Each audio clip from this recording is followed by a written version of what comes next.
संत दयाळ दयाळ संत दयाळ दयाळ अंतरी होता ती प्रेमळ अंतरी होता ती प्रेमळ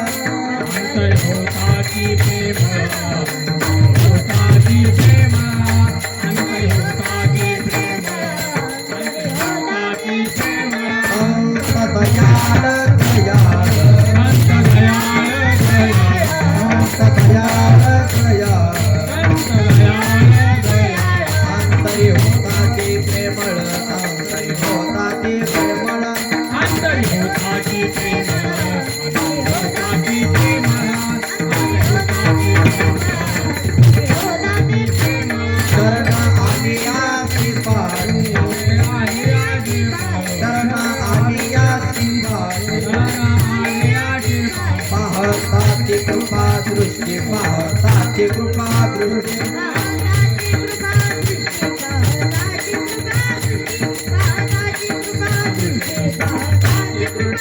देवोनिया रसाया देवोनिया रसाया साईनाची भाव पूर्ण भाव पूर्ण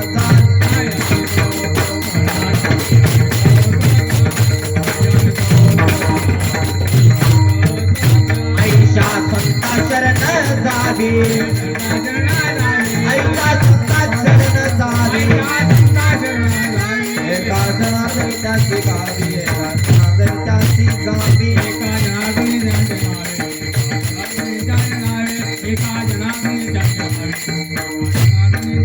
शरण आलिया साची शरण आलिया सिंपाठी पाहताची कृपा दृष्टी पाहताची कृपा दृष्टी पाहताची कृपा दृष्टी पाहताची कृपा दृष्टी पाहताची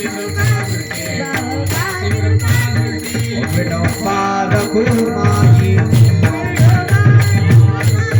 हरि जय बिटो पारखू माई हरि जय जय बिटो पारखू माई जय बिटो पारखू माई जय बिटो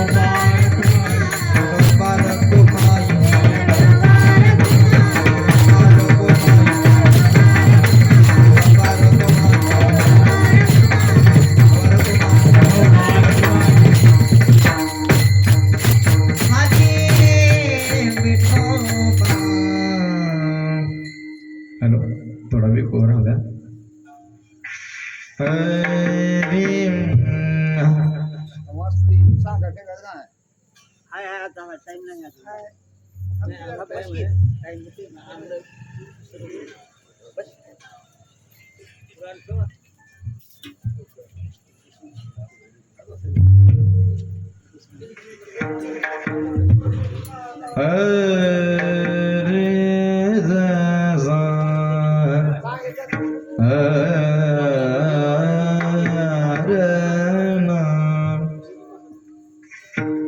संत दयाळ दयाळ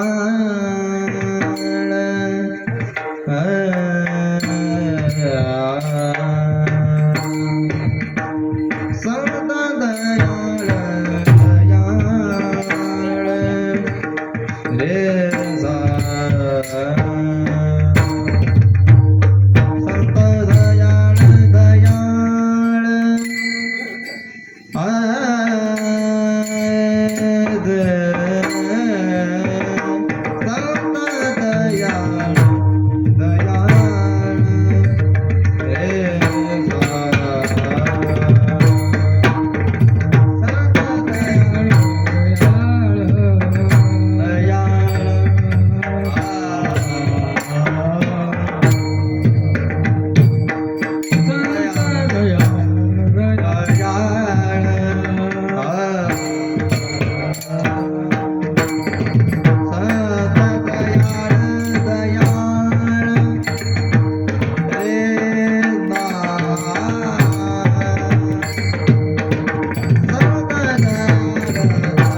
संत दयाळ दयाळ अंतरी होता ती प्रेमाळ शरण आली असी पाठी पाहता ती कृपा दृष्टी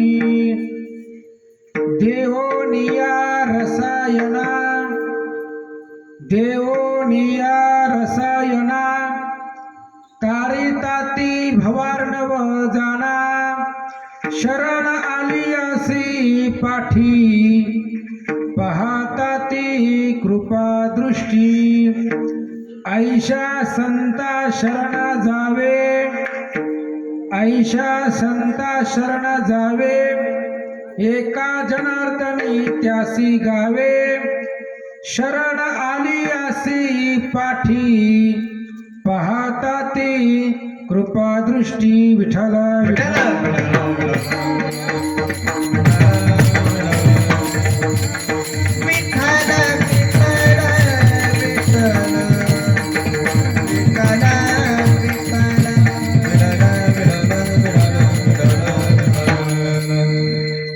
नीलांबुज श्यामल कोमलांगम सीता समारोपित वाम भागम पानु महासायक चारु चापम नमामि रामं रघुवंशनाथम आता जैसा आहेसी तैसिया नमो तुझ श्रीराम राया तुझे ने कृपे रघुवर्या स्तुती वदावया सामर्थ्य वचन ऐका कमळापती माझी रंकाची विनंती कर जोडितो कथे काळी आपण असावे जवळी उडाला तो उडाला कपिंद्र उडाला समुद्र लंघोनी लंकेत गेला लंकेत जाऊनी विचार केला नमस्कार माझा त्या मारुतीला लोकाभिराम मृणरंग धीरम राजीवनेत्रं रघुवंशनाथं कारुण्यरूपं करुणाकरन्तं श्रीरामचंद्रं शरणं प्रपद्ये जेने पंढरी सारिखाची आपुला धामणगाव केला वैकुंठधिपती विठ्ठल सखा सोयरा जोडियेला जो का भूतळवटी भक्त विरक्त विख्यात हा बोधला त्या श्री संत मानकोजी चरणी साष्टांग मी घातला महायोग पिटे तटे भीमरथ्यम वरम पुंडलिकाय धातो मुनीन्द्रम समागत तिष्ठम तमानंद कंदम परब्रह्मलिंगम भज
दयाळ दयाळ अंतरी होता ती प्रेमळ शरण आली असी पाठी पाहता ती कृपादृष्टी. अभंगाचा सरळ सरळ भावार्थ सांगायचं म्हटलं तर संत हे दयाळ असतात, अंतकरणामध्ये कोमल असतात, प्रेमळ असतात. आणि जर अशा संतांना जर आपण शरण गेलं तर ते संत आपल्याला त्यांच्या पाठीशी थांबवतात आणि रसायनरूपी औषध देऊन ह्या भवस्वरूपी सागरामधून तारून घेऊन जातात. आणि अशा संतांना शरण जावा की ज्या संतांना शरण गेल्यानंतर ना तुमच्या जीवनाचं कल्याण होईल, सार्थक होईल. अभंगाचा सरळ भावार्थ विठ्ठला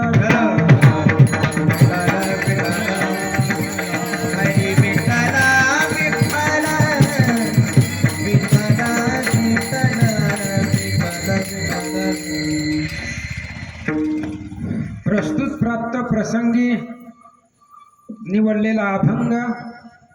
त्याआधी छोटासा परिहार द्यायचं म्हटलं तर अखंड हरिनाम सप्ताह वर्ष 26वे. 26 वर्ष झालं अखंड चालत असलेला हरिनाम सप्ताह. आणि या सप्ताहाची कीर्तन सेवा माझ्यासारख्या पामराकडे आलेले. मी काय मुख्य मुळात कीर्तनकार नाहीये, पण आहे भगवंताची कृपा आहे, साधू संतांची कृपा आहे, आई वडिलांची पुण्याई आहे. आणि त्यांच्या कृपेनंच इथपर्यंत येण्याचं किंवा इथं उभारण्याचं सामर्थ्य आई वडिलांच्या कृपेनेच प्राप्त झालं. आणि त्यांच्याच पुण्यानं आज हे कीर्तनरूपी पुष्प, कीर्तनाची सेवा माझ्यासारख्या पामराकडे आलेली आहे. आणि कीर्तनासाठी निवडलेला अभंग आहे. अभंगही संताचाच आहे. आणि एक संत दुसऱ्या संताचं वर्णन करतात. आपल्यात तसं नाही. आपण दुसऱ्याचं वर्णन कधी करत नाही. का ऐकलंय का एक माणूस दुसऱ्या माणसाचं वर्णन करताना? कधी नाही करत आपण. पण साधू संताचं तसं नाहीये. श्री संत एकनाथ महाराज संताचं वर्णन करताय. संत कोण आहेत, संत कशासाठी आलेले असतात आणि संताचं हृदय, संताचं असणारं हृदय किती कोमल आहे, प्रेमळ आहे, हे सांगण्यासाठी एकनाथ महाराजांनी अभंग लिहिलेला आहे. मग संत कसे असतात तर संत दयाळ दयाळ, अतिशय दयाळ आणि प्रेमळ संत असतात. बर असू द्या, संत प्रेमळ असतात, दयाळ असतात. जे दयाळ असतात तेच संत. आपण दयाळ नाही. आपल्याला लवकर राग येतो महाराज. फोन नाही उचलला तरी आपण महिनाभर बोलत नाही, कारण आपल्यापाशी राग जास्त आहे. त्याच्यामुळे आपण दयाळ असू शकत नाही. दयाळ फक्त संतच आहेत. मग संत कोण आहेत? संत कशासाठी येतात तर येथे उपकारासाठी आले घर ज्या वैकुंठी. त्या संताचं घर म्हणजे वैकुंठामध्ये आहे. वैकुंठामध्ये वास्तव्य करणारे संत आहेत. आणि तो फक्त आणि फक्त उपकारासाठीच आलेले असतात. आपण उपकार करत नाही. आणि संत फक्त उपकारासाठीच येतात. संताचा दुसरा उद्देश नसतो. या पृथ्वी तलावरती येऊन जड जीवांचा उद्धार करणं, सर्वसामान्यांचा उद्धार करणं आणि भवरूपी सागरामधून, भवरूपी समुद्रामधून तारून नेण्याचं काम संत करत असतात महाराज. देव कृपाळ नाही, देव कठीण आहे. देवापाशी कृपाळूता नाही. कृपाळू फक्त संत आहेत. दयाळू फक्त संत आहेत. आणि संत एवढं दयाळ जगतामध्ये कोणीच नाही. म्हणून तुकाराम महाराज म्हणतात, काय सांगू आता, काय सांगू आता संतांचे उपकार. काय सांगू आता संतांचे उपकार. आता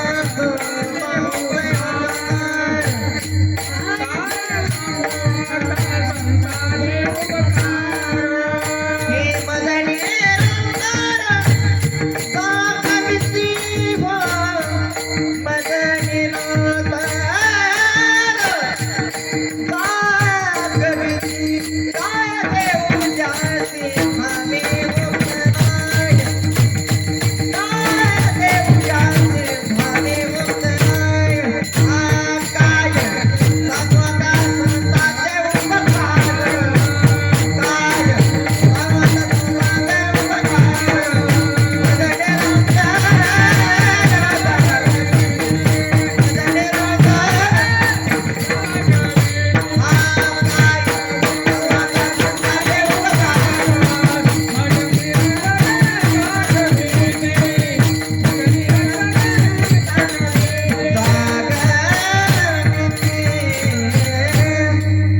तुकाराम महाराज सांगतात, काय सांगू आता संतांचे उपकार, फक्त आणि फक्त उपकारासाठी येणारे हे संत असतात.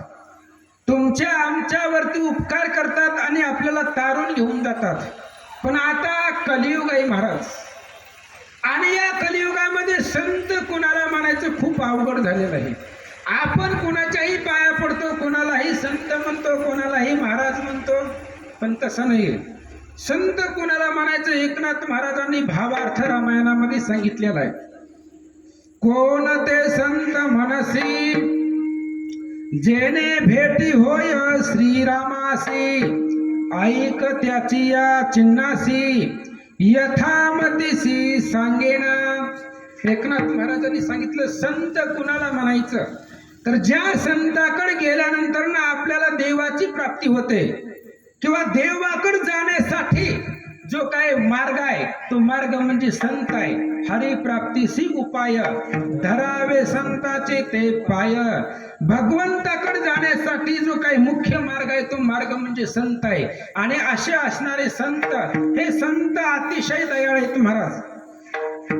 ज्ञानेश्वर माऊलींकडे पाहिलं गेलं तर ज्ञानेश्वर माऊलींचं वय अगदी लहान आहे, आणि त्या लहान वयामध्ये आघात कीर्ती केलेली आहे माऊलींनी.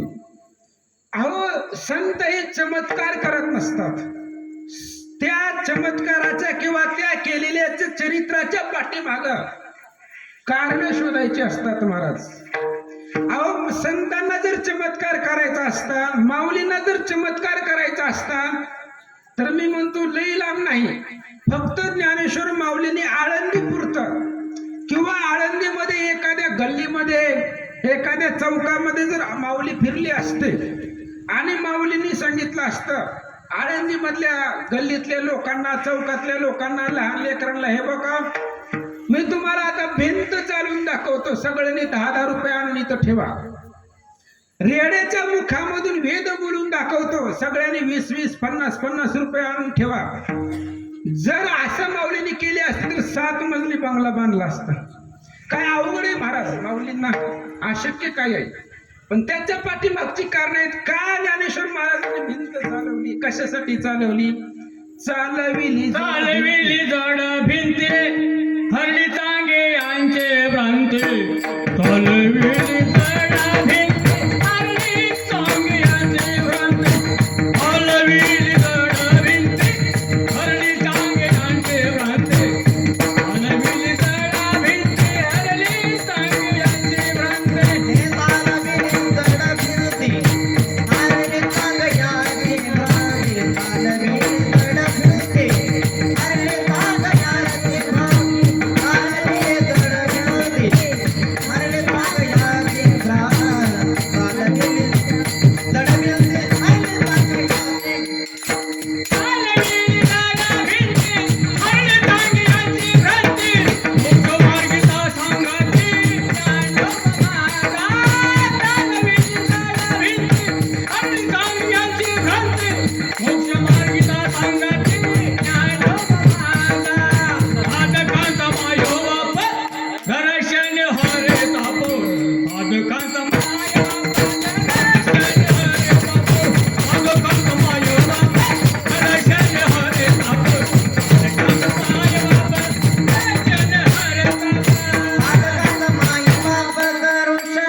पाठीमागचं कारण काय? हरली चांग याची भ्रांती. चांगदेव महाराजाचा गर्व हरण करण्यासाठी भिंत चालवली. रेड्याला बोलायला लावलं, त्याच्या पाठीमागचं कारण काय? गर्व द्विजांचा हरविला. रेड्याला बोलायला लावलं, पण त्याच्या पाठीमागचं कारण होतं ब्राह्मणाला गर्व झालेला होता, आणि त्या ब्राह्मणाचा गर्व घालवण्यासाठी रेड्याच्या मुखामधून वेद बोलवला. म्हणून सांगताय, मैसी पुत्रा मुखे बोलाविने श्रुती, मैसी पुत्रा मुखे बोलाविने, मैसी पुत्रा मुखे बोलाविने श्रुती.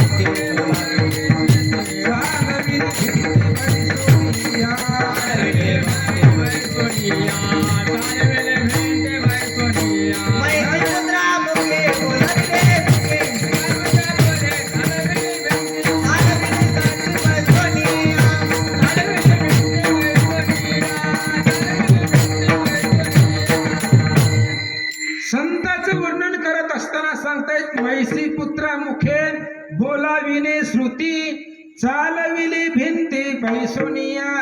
म्हणून नवे हा सामान्य महिमा संताचा, नैवेद्य हातीचा मूर्ती जेवी. अशा प्रकारचे संत असतात आणि फक्त उपकार करण्यासाठी आलेले संत आहेत. मग एकनाथ महाराज सांगतायत की असे असणारे संत, हे संत हृदयामध्ये दयाळ असतात महाराज, आणि हृदयामध्ये प्रेमळ असतात. म्हणून आपलं सुख दुःख कुणाला बी सांगत बसण्यापेक्षा संतांना सांगावं. आपण काय होतंय, आपण संताकडे जात नाही, आपण जातो शेजाऱ्या पाजाऱ्याकडे, आणि ते शेजाऱ्याकडे गेल्यामुळं वाटोळं होतंय महाराज. शेजाऱ्याचा सल्ला घेतला की घराचं वाटोळच आहे, मी पुरावा देऊन सांगतो. म्हणून हनुमंत म्हणे रायासी, दुःख निवेदावे साधूसी, ते तात्काळ तयासी उपायासी योजिला. जैमिनी अश्वमेध अध्याय 77. हनुमंत राया राजाला सांगत होते, सैन्यपाळ राजाला, बाबा कोणाला बी आपल्या मनातलं दुःख सांगण्यापेक्षा साधू संताला सांगावं. साधू संताला का सांगायचं, तर त्यांचं अंतकरण जे आहे ते प्रेमळ आहे. संत हे दयाळ आहे, अंतकरणामध्ये प्रेमळ आहे. म्हणून कुणालाही सांगत बसण्यापेक्षा जर आपलं दुःख संताला सांगितलं, साधूला सांगितलं, तर ते त्याच्यावरती उपाय करतात आणि आपलं दुःख हरण करतायत. 2 मिनिटांमध्ये सांगतो. गोरक्षनाथांची आई सरस्वती, आणि त्या सरस्वतीच्या लग्नाला 12 वर्ष झालेली होती, आणि 12 वर्ष झालेली असताना पुत्र संतान नव्हतं, कुठल्याही प्रकारचं संतान नव्हतं, संसारामध्ये मन लागत नव्हतं महाराज. भरपूर इस्टेट आहे, संपत्ती आहे, पण त्या संपत्तीला वारीस नाही, पोटाला संतान नाही, लेकरू नाही. त्याच्यामुळे ती सरस्वती सदोदित दुःखीत राहत होती. आणि त्या सरस्वतीचं भाग्य उदय झाला आणि मच्छिंद्रनाथ तिच्या घराला आले. आणि मच्छिंद्रनाथ घराला आल्यानंतर तिनं आपलं दुःख मच्छिंद्रनाथांना सांगितलं. योग्य आहे, साधू संताला तिनं आपलं दुःख सांगितलं. महाराज 12 वर्ष लग्नाला झाले, पोटाला संतान नाहीये. मग मच्छिंद्रनाथाने सूर्यमंत्र म्हटला, आणि सूर्यमंत्र म्हणून आपल्या झोळीतून विभूती काढली, भस्म काढलं. त्या भस्मावरती सूर्यमंत्र म्हटला गेला आणि सांगितलं त्या सरस्वतीला, ही जी असणार भस्म आहे ही भस्म प्राशन कर. आणि महाराज निघून गेले. पण ही बाई संध्याकाळी 4-5 वाजता गेली कट्ट्यावरती. ही कट्ट्यावरती लई लोकांचं वाटोळं होतंय महाराज. आणि कट्ट्यावरती वाट्यावरती गेल्या, तिथे शेजारनी 4-5 जण बाया बसलेल्या होत्या. आणि मग अशाच आता वाट्यावरती स्त्रिया बसल्यानंतर ना काय देवाच्या कथा असतात काय, तिथं काय रामायण असतंय का काय असतंय, संसारातल्या गोष्टी असतात. मग त्या 2-4 बायाने आपापल्या संसारामधलं सांगायला सुरुवात केलं, माझा असं आहे तसं आहे. म्हणजे सरस्वतीनं मी सांगायला सुरुवात केली की बाई, सकाळी एक बुवा आला होता माझ्या घरी, काय त्यानं काहीतरी भस्म दिलेला आहे काहीतरी म्हणून, आणि ती भस्म मला खाण्यासाठी सांगितलेलं आहे. मग तुमचा सल्ला घेते, काय करू. बायाने सांगितलं, कुणाच्या नादी लागली. अरे काय जे काय असणारे बंधू साधू असतात, हे असणारे काय करतात, सुंदर स्त्री दिसली की दिवसा कुत्री करून फिरवतात आणि रात्री सुंदर अशा प्रकारची जाया स्त्री निर्माण करतात आणि त्यांचा उपभोग घेतात. कोण सांगतं, हे कट्ट्यावर बसलेल्या बाया. शेजारणीने सांगितलं. कोणावर बी विश्वास ठेवू नको म्हणले, हे काय असणारे महाराजांचं काही खरं नसतंय म्हणले. आणि बरेच काही काही वाईट सांगून तिच्या मनामध्ये विकल्प निर्माण केला त्या बायांनी, शेजारणींनी. आणि तिनं घरामध्ये आली. ते घरामध्ये आल्याबरोबर भस्म बघितलं, उघडलं, विचार केला, बरोबर आहे बाया का, आता शेजारने काही खोटं सांगणार आहेत काय, ती त्यांच्या अनुभवानं सांगत असतील. म्हणून त्या ह्या सरस्वतीनं त्या 4 बायावरती विश्वास ठेवला आणि मच्छिंद्रनाथांनी दिलेली सूर्यमंत्राची जी विभूती होती ती विभूती उकरड्यावरती फेकून दिली. आणि 12 वर्षानंतर पुन्हा मच्छिंद्रनाथ त्याच घरामध्ये, त्याच गावामध्ये, त्याच घरामध्ये ओळख विचारित आले. कारण ते सूर्यदेवाचा मंत्र आहे महाराज. आणि विचारित आल्यानंतर मग हाक मारली सरस्वतीला, म्हणले, आई साहेब तुमचा मुलगा मला पाहायचा आहे. सरस्वतीने सांगितलं, महाराज अनेक वर्ष झालं लग्नाला मुलगाच नाहीये. मच्छिंद्रनाथ म्हणले असं होऊ शकत नाही म्हणले. आठवा, 12 वर्षापूर्वी मी तुमच्या दारामध्ये आलो होतो आणि तुम्हाला सूर्य मंत्राचा भस्म दिलेला होता आणि त्या भस्मापासून झालेला मुलगा मला दाखवा. बाईला घामच फुटला महाराज. ही बरोबर 12 वर्षांनी ओळख धरून आलंय आणि तीच बाबा आहे. आता याला काय सांगावं. ह्याला जर सत्य परिस्थिती सांगितली तर महाराजाला राग येईल आणि आपल्याला शाप देईल.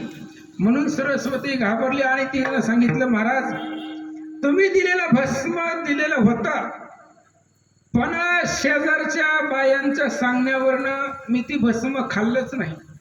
मला विकल्प निर्माण झाला आणि मी त्या उकिरड्यावरती टाकून दिला. मच्छिंद्रनाथ म्हणले असू दे, ते सूर्यमंत्र अमर आहे, नवनाथांचे मंत्र अमर आहेत महाराज. दाखव म्हणले, जिथं ती भस्म टाकलेला आहे ती जागा दाखव म्हणले मला.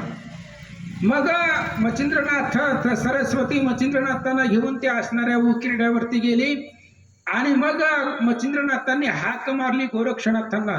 तर 12 वर्षाची मूर्ती, राजस सुकुमार मदनाचा पुतळा, रवी शशी कळा लोपलिया, सूर्याच्या तेजाला सुद्धा फिक्क पडेल एवढं सुंदर गोंडस मुलगा 12 वर्षाचा. कारण 12 वर्षांनी महाराज आले होते, त्यामुळं 12 वर्षाचा असणारा मुलगा त्या उकिरड्यामधून बाहेर आला. पुन्हा सरस्वतीला पश्चाताप वाटला, जर बायांचं नसतं ऐकलं, शेजाऱ्यांचं जर नसतं ऐकलं तर हे लेकरू आपल्या पोटाला जन्मलेलं असतं. म्हणून हनुमंत म्हणे रायासी, दुःख निवेदावे साधुसी, ते तात्काळ तयासी, उपायासी योजिला विठाला विठाला.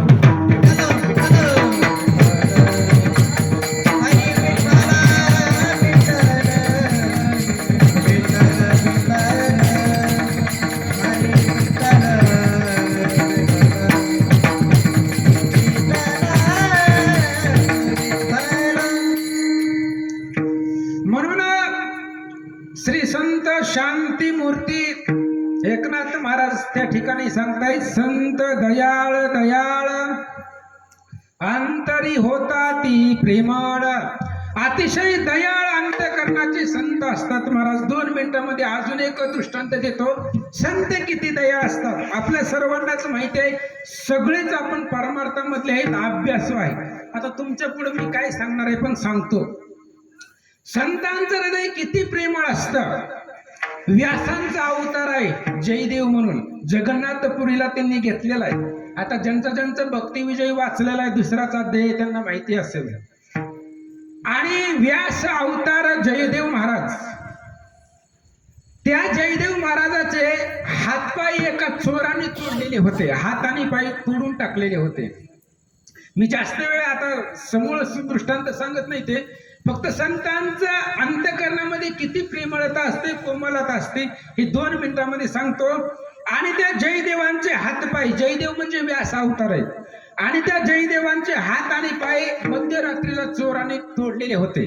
कारण एका राजानं त्या जयदेवांना अफाट रत्न भरून संपत्ती दिलेली होती आणि त्या जयदेवाचा पाठलाग करत करत ती चोर आलेले होते आणि त्या चोरांनी हातपाय तोडून टाकले, ती संपत्ती घेऊन गेले. आणि जयदेव तिथेच पडले, विलगत भगवंताचं स्मरण करत, भगवान श्रीकृष्णाचं विष्णूचं भजन करत तिथं पडले. हातही नाही आणि पायही नाही. दुःख नाहीये साधू संतांना, कारण साधू संत विधेयी असतात. कुठल्याही प्रकारचं दुःख नाहीये. हात तुटू दे, नाहीतर काय व्हायचे ते होऊ दे. त्यांचा एकच निर्धार असतंय, फुटो हे शरीरा, तुटो हे मस्तक, फुटो हे शरीरा,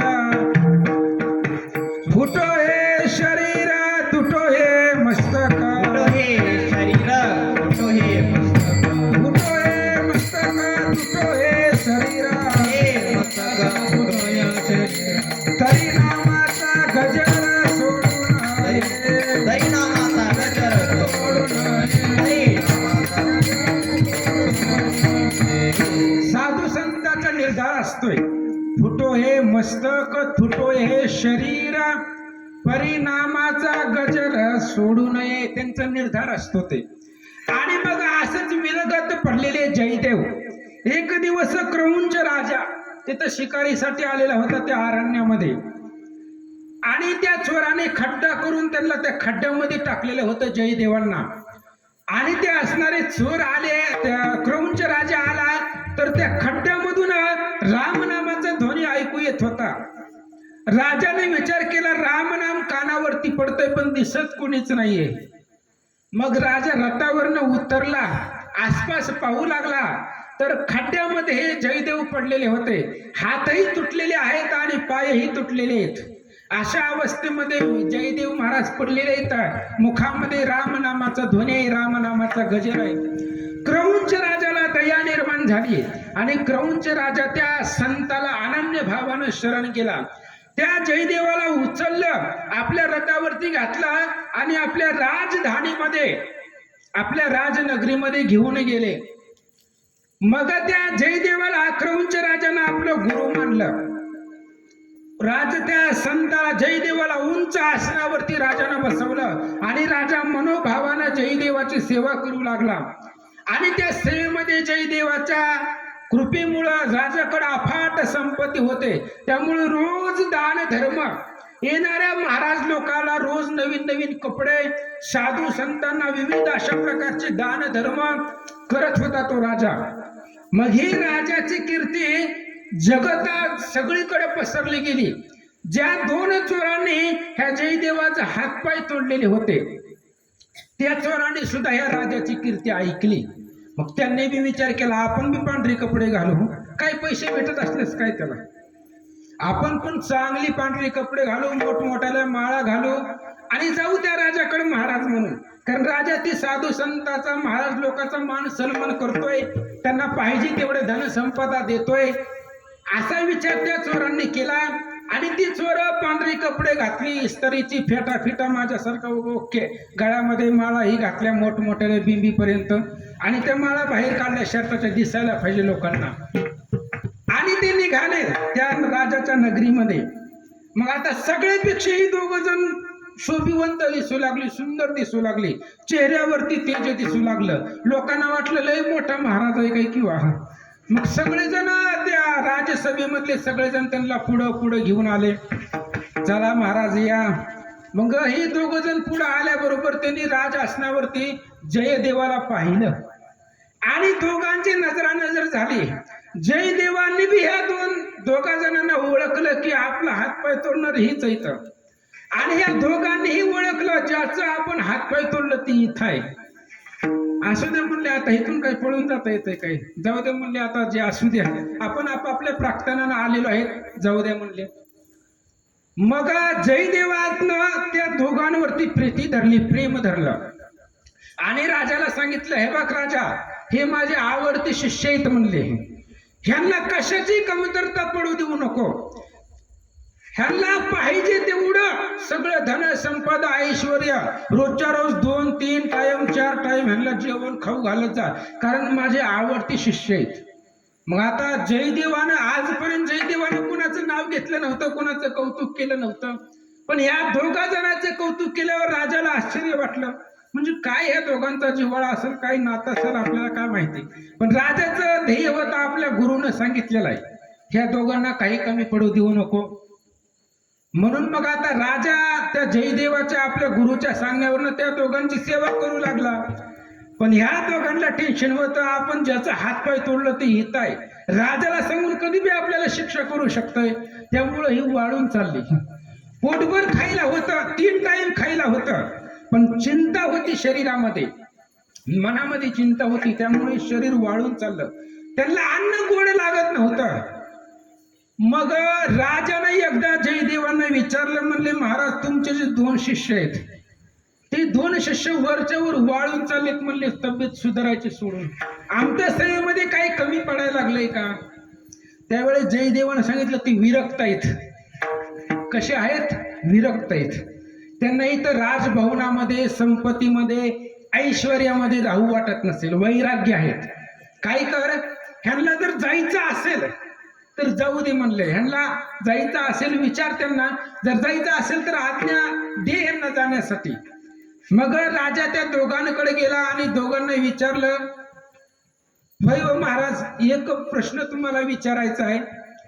म्हणले आम्ही आजपर्यंत अनेक वर्ष झाले हे जयदेव महाराज माझे गुरु आमच्या पशी आहेत, पण अनेक वर्ष झालं आम्ही पाहतोय की जयदेवांचा एवढा कळवळा कुणावरती नव्हता जे तुमच्यावरती आहे. असं तुमचं आणि त्या महाराजांचं काही नातं आहे. आता ही मुळात होते चोर आणि त्यांनी सांगायला सुरुवात केलं. म्हणले ऐका, कुणाला सांगत नाही, तुम्ही विचारलं म्हणून सांगतो. हे जयदेव म्हणजे आता महाराज झालाय, आधी महाराज नव्हते. हे जयदेव आणि आम्ही दोघजण, आम्ही तिघजण एका राजाच्या हाताखाली कामाला होतो आणि जयदेव तिथं प्रधान होता, मुख्य प्रधान होता आणि आम्ही तिथं सेवक होतो. काय सांगितलं चोरांनी लक्ष देऊ नाही का? हे आम्ही तिघजण एका राजाची चाकरी करत होतो. जयदेव तिथला मुख्य प्रधान होता आणि मग प्रधानाकडून काही अपराध घडला एक दिवस त्या जयदेवाकडून, म्हणून तिथल्या राजानं आम्हाला जयदेवाला जीव मारण्याची आज्ञा दिली. ह्या प्रधानाला नेऊन जीव मारून टाका, मृत्यूदंड द्या, अशी आज्ञा आम्हाला तिथल्या राजानं दिली. पण आम्हाला कळवळा निर्माण झाला त्या जयदेवाचा, म्हणून आम्ही त्याला मारलं नाही. राजाने सांगितलं होतं मारा, पण आम्ही मारलं नाही. आम्हाला त्याची कृपा निर्माण झाली म्हणून आम्ही त्याचं हात आणि पाय तोडलं आणि तेवढाच उपकार या जयदेवाने लक्षात ठेवलेला आहे असं सांगितलं. आणि सांगितल्याबरोबर मग राजाला खरं वाटलं, आता काय महाराज खोटं बोलणार आहे का? राजाला खरं वाटलं, राजानं त्याच्यावरती विश्वास ठेवला. बरं जे असेल ते असेल, मग तुम्हाला जायचंय का राहायचंय? चोरांनाही विचारलं. चोर म्हणले जाऊ द्या आम्हाला. मग जात असताना रथ भरून धनसंपदा ऐश्वर्य सगळं दिलं आणि ती चोर निघाले. राजानं 2 सेवक दिले त्यांच्यासोबत, ह्यांना जिथं जायचं तिथं पोचवा. आणि ती 2 सेवक जात होते. जात असताना अरण्यामध्ये गेल्याबरोबर पृथ्वी माता आहे महाराज. शेवटी आपण कितीतरी पाप केलं तरी पाप ही पृथ्वीला सहन होत नाहीत. म्हणून वत्सरूपी पृथ्वी ब्रह्मापाशी जाय, नेत्र वाहे तोय सांगतसे. बुडाला हा धर्म, अधर्म झाला फार, सोसवे ना फार मज आता. पृथ्वीला पापाचं वजन सहन होत नाही महाराज. पृथ्वी तलावरती मोठमोठाले पर्वत आहेत, झाड आहेत, महाकाय वृक्ष आहेत, त्याचं वजन पृथ्वी सहन करते, पण पापाचं वजन पृथ्वी सहन करत नाही. आणि राजानं 2 सेवक बरोबरीला देऊन ही चोर यांची पाठवणी केली होती. अरण्यामध्ये गेल्यानंतर ना पृथ्वी दुभंग पावली आणि त्या चोराला त्या पृथ्वीनं आतमध्ये गाडलं गेलं. आणि गाडल्याबरोबर हे सेवक घाबरले आणि पळत राजापाशी आले. जयदेवाला सांगितलं तुमचे जे शिष्य भक्त होते ते पृथ्वीमध्ये बुडाले, पृथ्वी दुभंग पावली, ते असणारे पृथ्वीमध्ये बुडाले. त्यावेळेस जयदेवाच्या अंतकरणाला दुःख वाटलं आणि देवाकडे तक्रार करतायत महाराज. तुझे शत्रू रावणा कुंभकर्णा, त्यासी दिदले सायुज सदना. माझ्या शत्रूशी मन मोहना, अधोगतीस कानेले. जयदेवाने सांगितलं देवा, अरे बायको पळवणारा रावण आहे आणि त्या रावणानं तुझे शत्रू असताना त्यांना मोक्ष दिला, त्यांना सायुज्य दिलं आणि माझ्या शत्रूला तू अधोगतीला का नेलं? म्हणून संत दयाळ एवढे प्रेमळ आणि कोमल अंतकरणाचे संत असतात. अभंगाच्या पहिल्या चरणामध्ये महाराज सांगतात, संत दयाळ दयाळ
प्रकारचे कोमल हृदयाचे संत असतात. त्याच्यामुळं त्या संतांना आपण शरण जावं लागतं आणि त्या संतांना शरण केलं की संत आपला उद्धार करत असतात.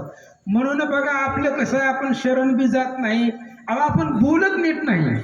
आपलं बोलणं नीट असतंय का?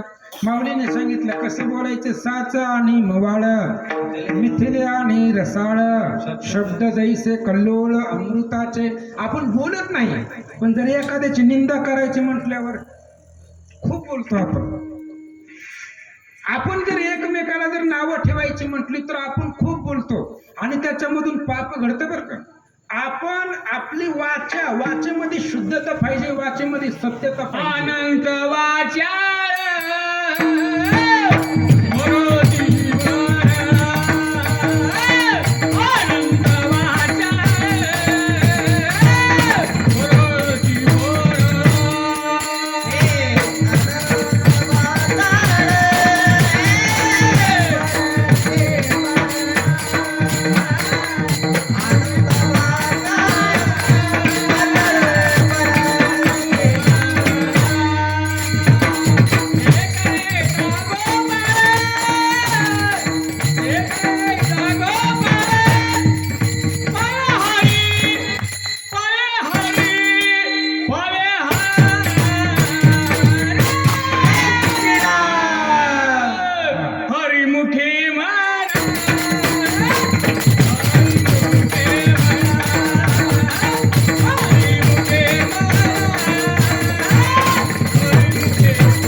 कारण त्यांच्या वाचेमध्ये सत्यपणा होता, वाचा शुद्ध होती.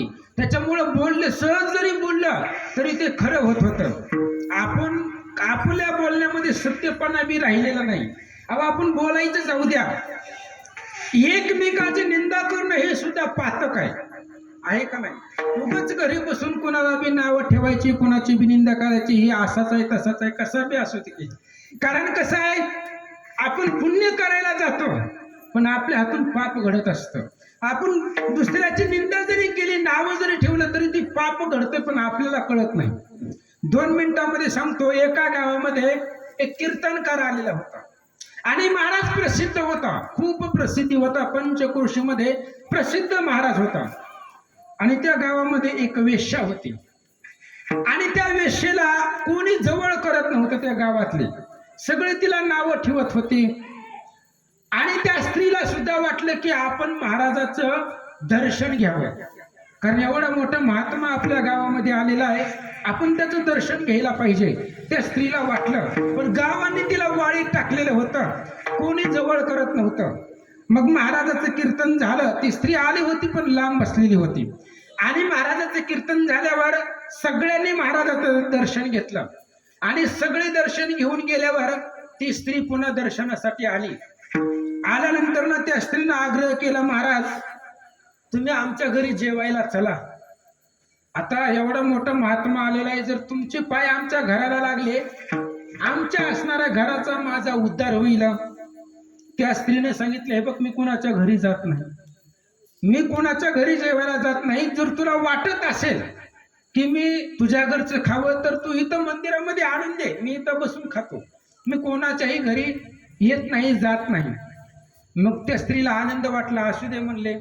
मग ती घरामध्ये गेली, घर शुद्ध केलं. घरी गेल्यावर रात्री 12 वाजता तिनं आंघोळ केली, शुद्ध पवित्र झाली आणि स्वतःच्या घरामधलं भांड न वापरता कुंभाराकडे गेली रात्रीच्या वेळेला 12 वाजता आणि कुंभार करून एक गाडगं आणलं मडकं आणि त्याच्यामध्ये सुंदर अशा प्रकारची बासुंदी बनवली तिनं आणि बासुंदी बनवली आणि ती बासुंदी अशा हातामध्ये घेऊन ती महाराजांना खायला घेऊन जाण्यासाठी निघाली. पण त्याच वेळी आकाशामध्ये एक घार होती आणि त्या घारेचं नुकताच तिनं पिल्लांना जन्म दिलेला आहे.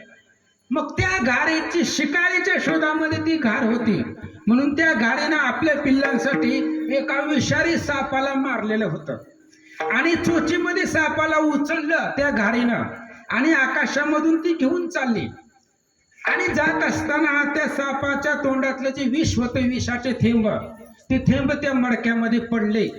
एक विषाचे 2 थेंब त्या मडक्यामध्ये पडले आणि ती स्त्री बासुंदी घेऊन निघाली, मंदिरामध्ये आली. आल्याबरोबर महाराजांनी अतिशय आवडीनं रात्री 12 वाजता तिनं बनवून आणलेली होती बासुंदी. महाराजांनी ती बासुंदी खाल्ली, पण खाल्ल्याबरोबर ती बासुंदी विषारी होती आणि विषबाधा झाल्यामुळे महाराज जागेवर मेला.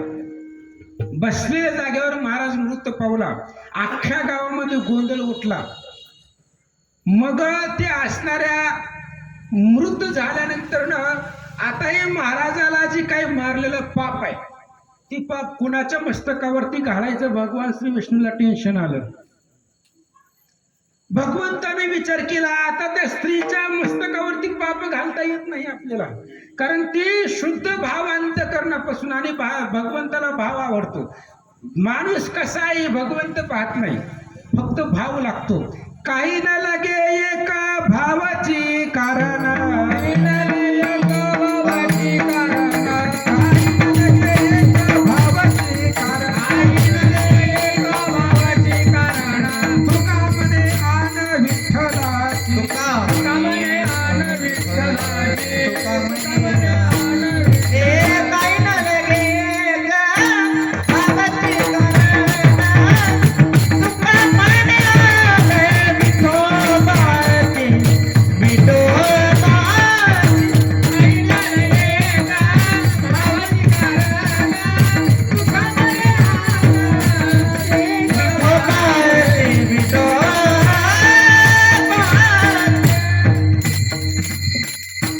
भगवान श्री विष्णूनं विचार केला, वैकुंठामध्ये महाराज तर मेलाय, आता ती त्याच्या प्राक्तनाने मेलं. योग जसा असेल तसा, आता कर्म कुणाला चुकलं नाही, त्याचं लीला असेल मरेल, तो मेला.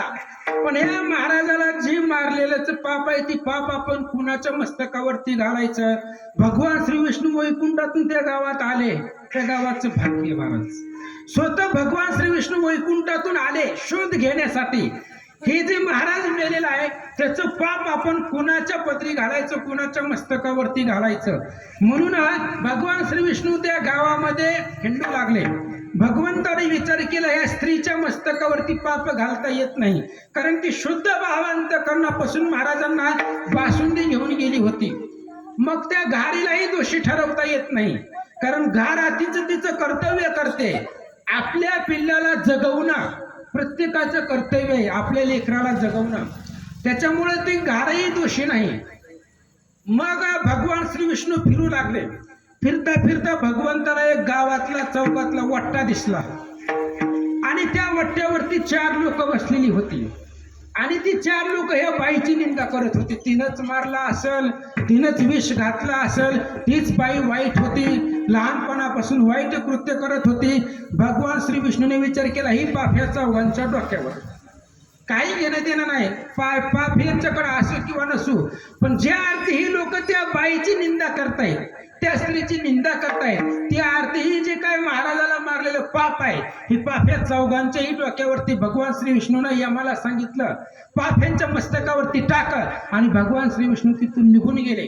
म्हणून बोलत असताना आपल्यापाशी सत्य पाहिजे आणि कोणाचीही निंदा करायची नाही स्वतःच्या मुखानं, कारण ती पाप आपल्याला लागत असतं, आपल्याला कळत नाही, आपल्या लक्षामध्ये येत नाही. आपण वैरी समजतो आणि त्याची निंदा करतो, पण खरं सांगू का, आपलं वैरीच जगामध्ये कुणी नाही महाराज. आपण म्हणतोय हे माझा वैरी आहे, ते माझा वैरी आहे, कोणी कोणाचा वैरी नाहीये. आपले वैरी आहे ते आपल्या आतमध्ये आहेत, पण आपल्याला कळतच नाहीत. माहितीत का आपले वैरी आपल्या आतमध्ये आहेत? काम, क्रोध, लोभ, दंभ, अहंकार हे आपले वैरी आहेत. आपल्याला राग येतो. कशामुळे राग येतो? कामामुळे राग येतो, लोभ निर्माण होतो, माया निर्माण होते. हे आपल्या अंतकरणामधले शत्रू आहेत. हे आपण आतमधले शत्रू लपवून ठेवतो आणि आपण बाहेरच्या शत्रूवरती, आपण बाहेरच्या लोकांवरती राग व्यक्त करतो. म्हणून नाथ महाराज बालकांडामध्ये सांगतायत, देह पाहता दोष 99 कोटी. ववी लक्षपूर्वक ऐका जरा, अध्यात्माचा विषय आहे. देह पाहता दोष कोट्यानो कोटी, आत्मत्वे पाहता निर्दोष सृष्टी, या लागे देही न ठेवावी दृष्टी, दोषाची कोटी देहात्मता. काय सांगितलं मी? आपण जर एका व्यक्तीकडं देहरूपानं पाहिलं गेलं आणि त्याचं जर बॅकग्राऊंड चेक केलं लहानपणापासूनचं, तर कोट्यावधी दोष दिसतील महाराज आपल्याला. कोणत्याही व्यक्तीकडे पहा, आपण कोणाकडेही पहा आणि त्याचं पाठीमागचं बॅकग्राऊंड आपण जर चेक केलं तर कोट्यावधी दोष दिसतात. आणि त्याच व्यक्तीला जर आपण आत्मरूपाने पाहिलं गेलं तर एकही दोष आपल्याला आढळत नाही, कारण दोषाची कोटी देहात्मता. कोट्यावधी दोष आहे पण कुठं आहे? ज्यावेळेस आपण त्या समोरच्या व्यक्तीला देहरूपानं पाहू त्यावेळेस आपल्याला कोट्यावधी दोष दिसतील, पण त्याच व्यक्तीला जर आत्मरूपानं पाहिलं गेलं तर एकही दोष आपल्याला दिसत नाहीत. म्हणून भावार्थ रामायणामध्ये नाथ महाराज वर्णन केलेलं आहे. आणि असं म्हणले अशा प्रकारचे संत असतात आणि ते संत अतिशय प्रेमळ असतात, कोमळ असतात. आणि अशा संतांना शरण जावा. अभंगाचं दुसरं चरण. शरण आली जासी शरण आली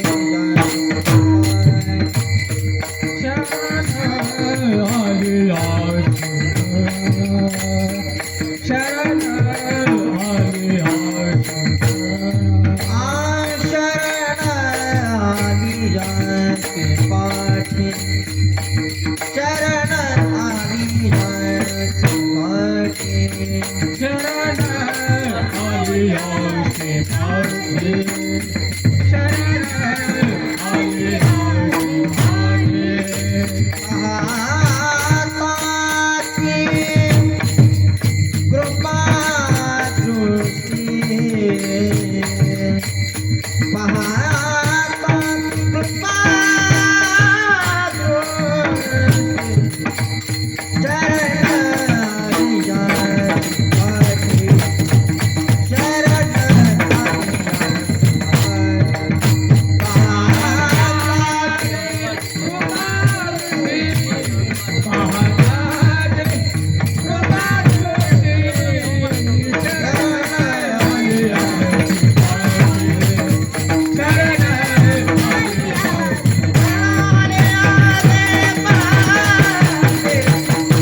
अंतरी प्रेमळ.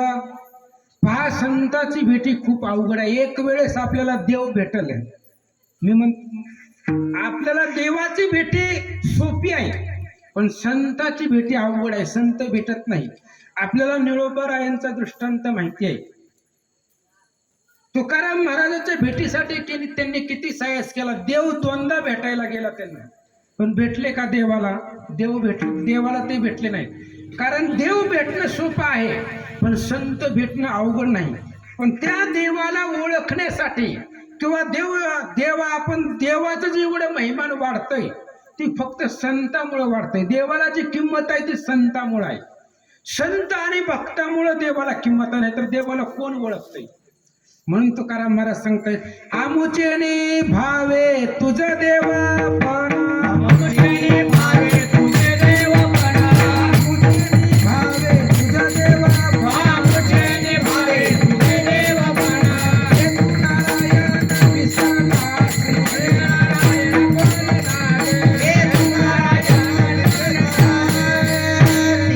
तुकाराम महाराजांनी सांगितलं, देवा लोक तुला ओळखतात, पण आमुचीनी भावे तुझ देवपणा, ते तू नारायण विसरलासे.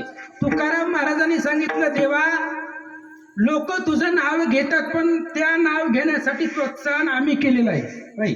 देवाचं नाव घेण्यासाठी कोणी सांगितलेलं आहे? साधू संतांनी सांगितलेलं आहे. हे ग्रंथ वगैरे सगळं साधू संतांनी लिहिलेलं आहे. म्हणून मार्ग दावनी गेले आधी दयानिधी संत ते. आणि असे असणारे संत अतिशय कोमळ आहेत, प्रेमळ आहेत. आणि एकनाथ महाराज सांगतायत आईशा संत शरण जावे. आता कोणालाही शरण जायचं नाही महाराज. जगामध्ये कलियुगामध्ये अनेक संत आहेत आणि आपण कोणालाही शरण जातो, कोणाच्याही पाया पडतो. पण अजून एक ओवी सांगतो आठवली म्हणून. तुझे मुखी नाम स्मरण म्हणून तुझं आलो शरण.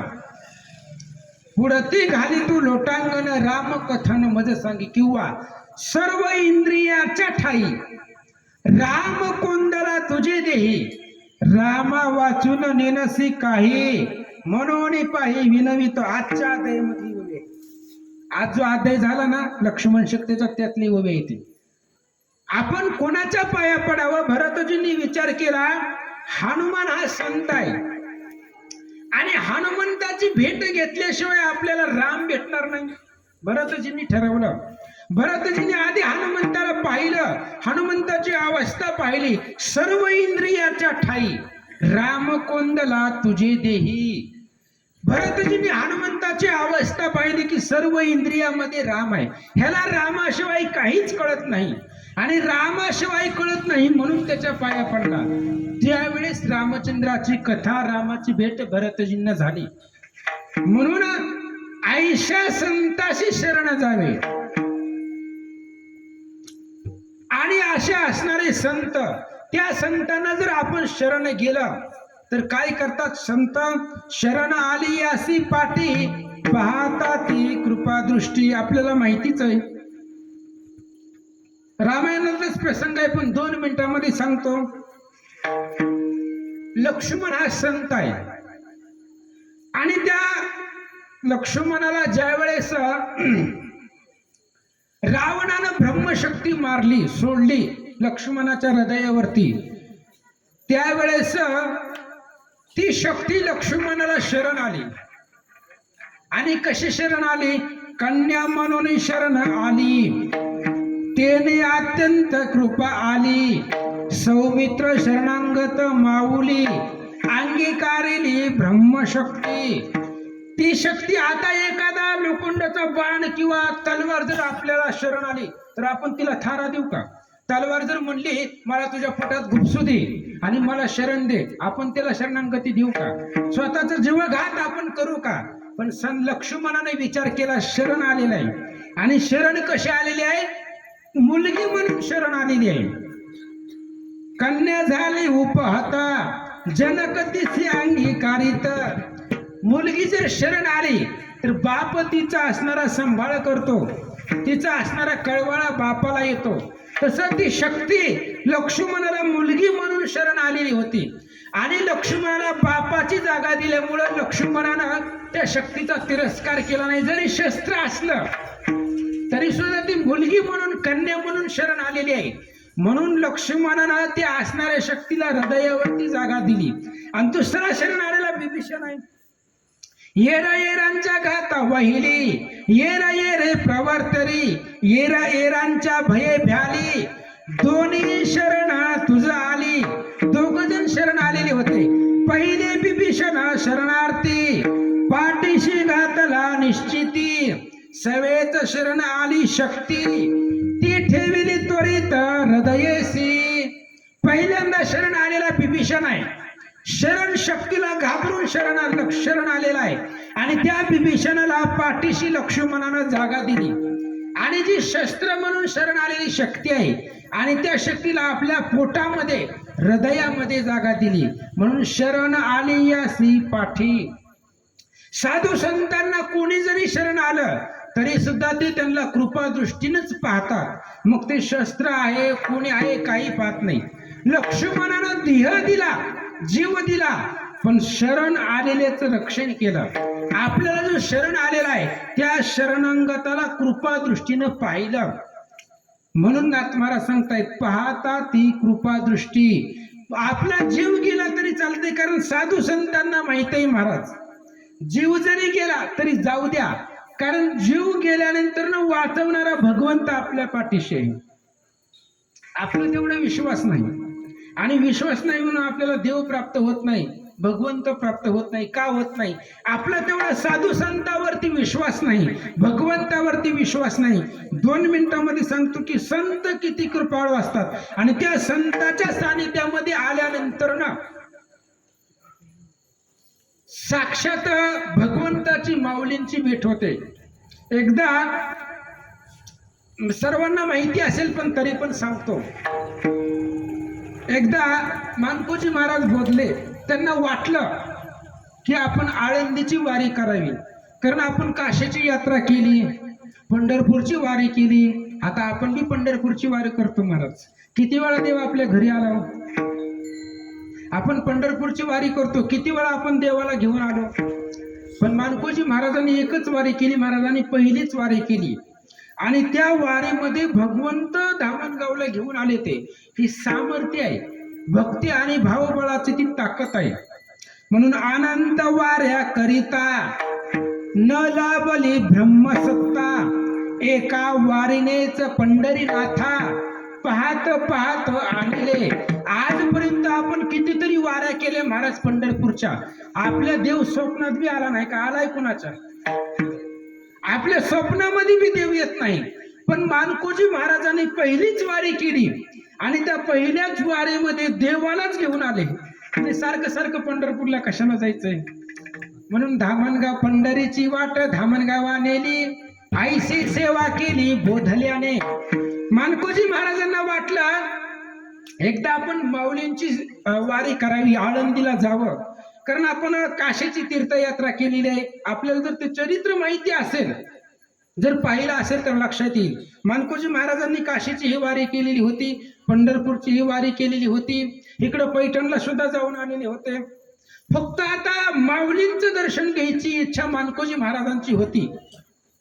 मग आता धामण गावामधून दिंडी निघाली, आणि जात असताना आळंदीच्या दिशेनं रस्त्यानं निघाले. आता कोणत्या मार्गाने गेले? त्यावेळेस रस्ते वगैरे नव्हते, मधला मार्ग करत करत निघाले. आणि मानकोजी महाराजांच्या दिंडीमध्ये एक सद्भक्त होता, 80 वर्षाचं वय होतं महाराज त्याचं, आणि तो असणारा व्यक्ती थकलेला होता, त्याला चालता येत नव्हतं. आणि तो मानकोजी महाराजांच्या दिंडीमध्ये धामण गावामधून निघाला, आणि निघाल्यानंतर ना मोहोळपाशी सोवाळे नावाचं गाव आहे, आणि त्या सोवाळे गावामध्ये आल्यानंतर ना त्या व्यक्तीला अतिशय अशक्तपणा आला, आणि अशक्तपणा आल्यामुळे त्याला आता पाऊलही चालवता येत नव्हतं, एक पाऊल सुद्धा त्याला उचलावं वाटत नव्हतं. पण ज्ञानेश्वर महाराजांची दर्शनाची इच्छा त्यांच्या मनामध्ये होती. मग त्या असणाऱ्या व्यक्तीचा तिथं असणारा प्राण जाण्याची वेळ आली. मानकोजी महाराज त्याच्या जवळ गेले, त्याला विचारलं तुझी इच्छा काय आहे म्हणले, कारण दिंडीमध्ये मरण तुला यायला लागलंय, तुझी इच्छा काय आहे?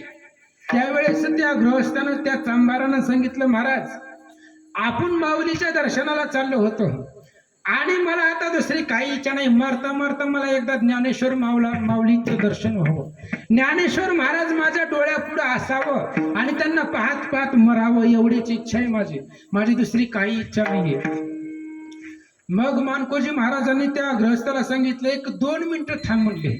ती सगळी दिंडी त्या सोवाळे गावामध्ये थांबवली, आणि रात्रीच्या वेळेला मानकोजी महाराज तिथून चालत आळंदीला गेले. ज्ञानेश्वर महाराजांना सांगितलं, महाराज एक भक्त तुमची वाट पाहतोय, तुम्हाला तिथपर्यंत यावं लागतंय, कारण त्यानं तशी भक्ती केलेली आहे, आणि मी त्यांना शब्द दिलेला आहे, त्याच्यामुळे तुम्हाला तिथपर्यंत यावं लागल. मग ज्ञानेश्वर महाराज आणि मानकोजी महाराज दोघ जण त्या सोवाळे गावामध्ये आले, आणि त्या चांभाराच्या पुढे जाऊन माऊली उभा राहिले. पण त्या चांभाराने विचारलं, तुम्हीच ज्ञानेश्वर महाराज आहेत कशावर? कोणी बी येईल आणि मी ज्ञानेश्वर महाराज आहे असं म्हणेल, तुम्हीच ज्ञानेश्वर महाराज कशावर नाही? मग त्या माऊलीने विचारलं चांभाराला, म्हणले मी ज्ञानेश्वर आहे हे पटण्यासाठी काय करावं लागेल? त्या चांभाराने सांगितलं, आळंदीमध्ये आजान वृक्ष आहे, ती आजान वृक्ष इथं आणून दाखवा म्हणले. माऊली म्हणले, आजान वृक्ष काही कुठेही भेटण्याची आहे का? ती वैकुंठाची इस्टेट आहे, वैकुंठाची संपदा आहे, ती कुठेही भेटत नाही. भगवंताने आळंदीसाठी दिलेलं एक झाड आहे ते, आणि दुसरं वैकुंठामध्ये, तिसरं जगतामध्ये ती झाड कुठं सुद्धा नाही येते. पण ज्ञानेश्वर महाराजांनी त्या भक्तासाठी जाऊ दे, तुला आजान वृक्ष दाखवायचं आहे ना, ते झाड मी आळंदीतलं आणू शकत नाही, कारण अनादी कालापासून ते झाड तिथं आहे आणि ती तिथंच राहणार आहे. त्यामुळे ते झाड मी तिथलं आणू शकत नाही. पण त्या झाडाची एक फांदी मी तुला इथं आणून दाखवतो. मग ज्ञानेश्वर महाराजांनी योग मायेनं, कारण ज्ञानेश्वर योगी आहेत, आणि योग मायेनं एकाच क्षणामध्ये जाऊन त्या असणाऱ्या आजान वृक्षाची एक फांदी आणून त्या चांबाराला दाखवली. आणि ज्ञानेश्वर महाराजांचं दर्शन झाल्यामुळं तो तिथं मेला, मृत झाला. आणि ती आजान वृक्षाची जी फांदी आणलेली होती ती झाड माऊलीने तिथंच लावलं. आणि आजही त्या गावामध्ये, आता अनेक वर्ष झालं त्या गोष्टीला, असेल नसेल मला माहिती नाही, पण बोध लीलांबरी ग्रंथामध्ये वर्णन आहे, आजही त्या गावामध्ये आजान वृक्षाचं झाड आहे. पहिलं वैकुंठामध्ये आहे, दुसरं आळंदीमध्ये आहे, आणि तिसरं एका सद्भक्तासाठी आणलेलं ते झाड आहे. म्हणून असे असणारे साधू संत प्रेमळ असतात, कोमळ असतात, आणि अशा संतांना शरण जावा. माऊली एकनाथ महाराज सांगतायत, विठाला विठाला.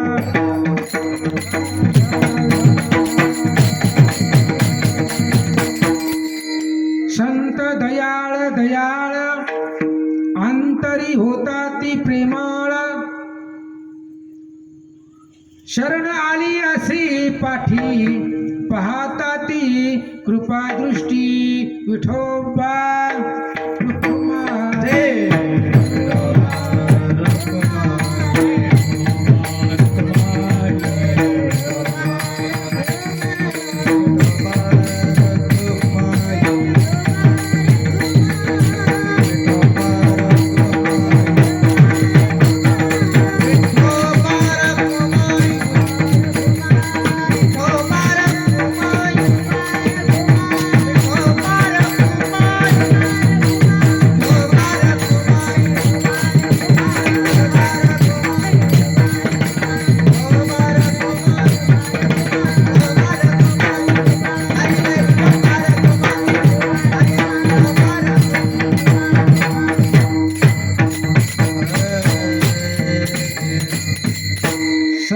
दयाळ दयाळ, अंतरी होता ती प्रेमळ. कीर्तन सुरू झाल्यापासून मध्यंतरी आलं, मध्यंतरीचं भजन झालं, आता संपल बी. पण कीर्तनामध्ये आल्यापासून कोणीही टाळ्या वाजवल्या नाही. मी नावं घेऊन सांगू का? माझं लक्ष होतं, तसं करत जाऊ नका, कारण हे भगवंताचं नामस्मरणाची ताकद आहे. अहो, आपल्या घरामधल्या एका जणानं जरी भगवंताची भक्ती केली, सगळ्यांनीच केलं तरी चांगलं आहे, मी करू नका असं म्हणत नाही. पण एक जरी आपल्या घरामध्ये भगवंताचा भक्त जन्माला आला तरी सुद्धा अनेक पूर्वजाचा उद्धार होतो. महाराज, धन्य हरी भक्त जन्मले ज्या वंशी, धन्य हरी भक्त जन्मले ज्या वंशी,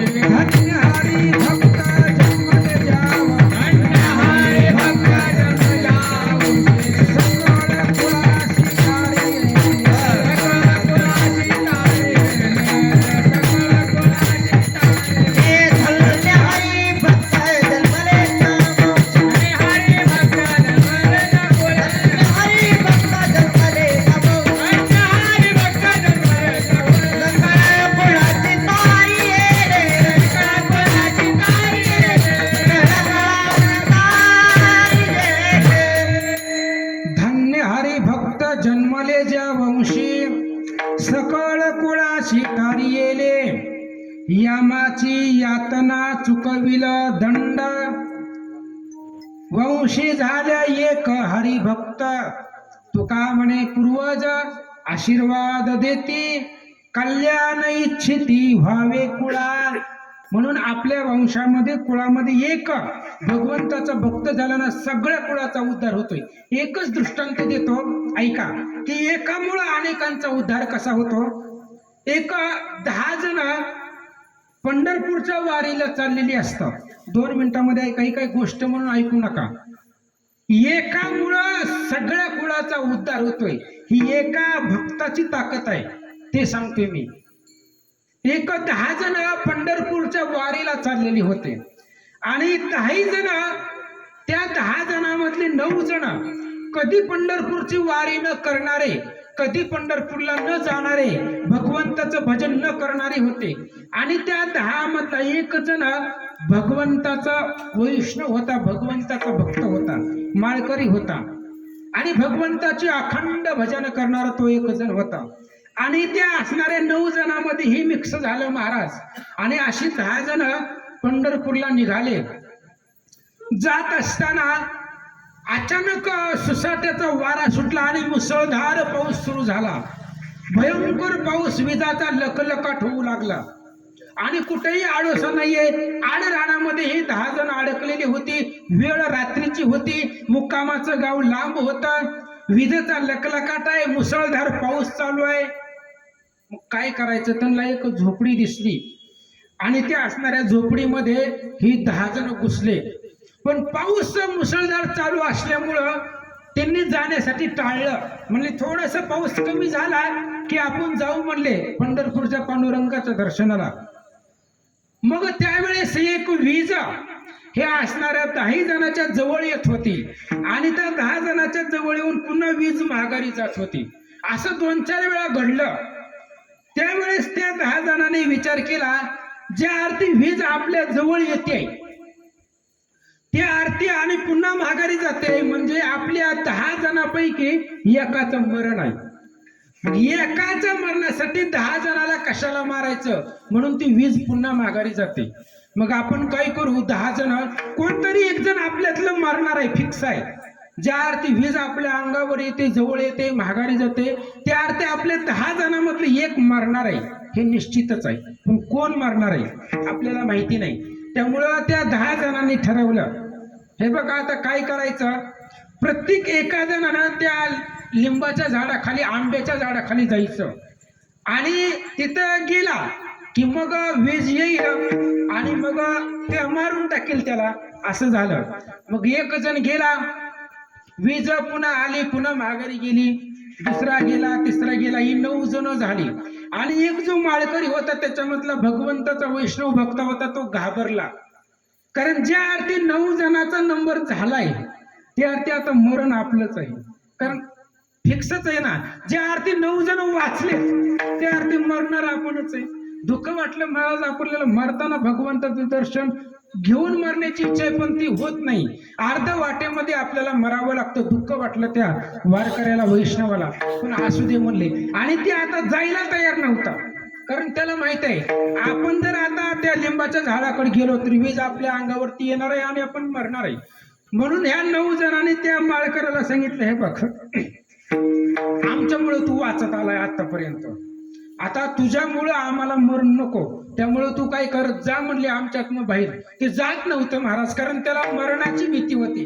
त्याला माहिती होतं 9 जण वाचले, 9ही जणांचा नंबर झालाय, त्या अर्थी आपला नंबर फिक्सच आहे, आपण मरणारच आहोत. पण हे 9 जणांनी त्याला सांगितलं तू जा, आमच्यामध्ये राहू नको, म्हणून त्याला ढकलून दिलं. आणि त्याला ढकलून दिल्याबरोबर वीज आली आणि या 10 जणांच्या अंगावरती पडली. ही 9 जण मेली आणि ती 1 जण वाचलं. याचं तात्पर्य असं आहे महाराज, हे जी 9 जण आतापर्यंत वाचत आली होती ती फक्त एकाच्या जीवावरती वाचत होती. एक वैष्णव आहे, एक भगवंताचा भक्त आहे आणि ती एका जणामुळे 9 जण वाचत होती. म्हणून 9 जणाच्या, एका जणाच्या संगतीमध्ये 9 जण होती. म्हणून ती वीज किंवा काळ त्या 9 जणांच्या अंगावरती आला नाही, कारण एक वैष्णव त्यांच्यामध्ये आहे. जोपर्यंत वैष्णव भक्त त्यांच्यामधून बाजूला जात नाही तोपर्यंत काळाला सुद्धा मारण्याची सत्ता नाही, लक्षात घ्या. जोपर्यंत आपण भगवंताच्या भजनामध्ये आहेत, साधू संतांच्या संगतीमध्ये आहेत, तोपर्यंत काळ सुद्धा तिथं येऊ शकत नाही. नका जाऊ तया गावा, नामधारकांच्या शिवा, किंवा यम सांगे दूता, तुम्हा नाही तेथे सत्ता. आणि अशा पद्धतीने जिथं भगवंताचं स्मरण आहे, नका जाऊ तया गावा, नामधारकांच्या शिवा, सुदर्शन यावा, घरटी फिरे माघारी. जिथं जिथं भगवंताचं नामस्मरण चालू आहे, कीर्तन चालू आहे, तिथं काळाला सत्ता नाही. त्याचं बी कारण आहे, काळ तिथं काय येऊ शकत नाही. तर सुदर्शन यावा, यावा म्हणजे ताकद, घरटी फिरे माघारी. ज्या ज्या घरामध्ये भगवंताचे भक्त आहे, वैष्णव आहेत, माळकरी आहेत, त्या घराच्या भोवती सुदर्शन फिरत असतं. त्याच्यामुळे संकट काळ त्या घरावरती येत नाही. म्हणून ही ताकद आहे भगवंताच्या स्मरणामधली, भजनामधली, नामस्मरणामधले ते सामर्थ्य आहे. आता कलियुगामध्ये तर खूप सोपं झालेलं आहे. एकले एक दयाचे नाम, महादोषा करी भस्म, कलियुगी साधनांचे नाही काम, श्रीराम नामा वाचुनिया. म्हणून सांगतायत ठाईचा बैसोनी करा एक चित्ता, ठाईचा बैसोनी करा एक चित्ता, सवय करा एक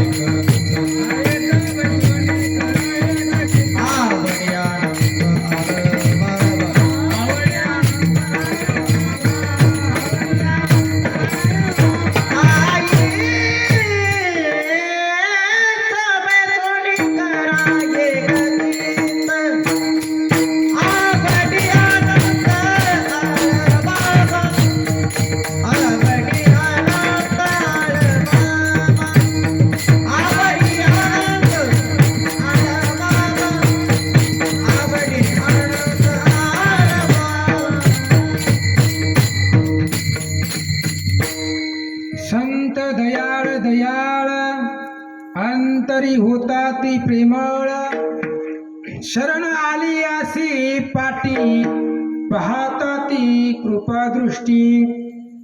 फक्त त्या संतांना अनन्य भावानं शरण जावं लागतं महाराज. अजून 2 मिनिटांमध्ये सांगतो. आपण केलेलं भजन, आपण केलेली भगवंताची भक्ती, ही भक्ती आपली देवापर्यंत पोहोचवण्याचं काम संत करत असतात.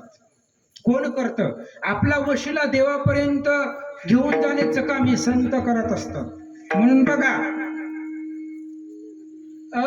ज्या वेळेस आता राजा रावणाची लंका आहे आणि त्या लंकेमध्ये दुर्धर शासन असताना सुद्धा बिभीषणानं तिथं रामचंद्राचं भजन केलं आणि ते केलेलं भजन, बिभीषणाचं भजन त्या लंकेमधल्या हनुमंतानं रामापर्यंत पोहोचवलं. हनुमंतानं सांगितलं राम ही भक्त आहे आणि दुष्ट नगरीमध्ये सुद्धा तुझं भजन करत होता.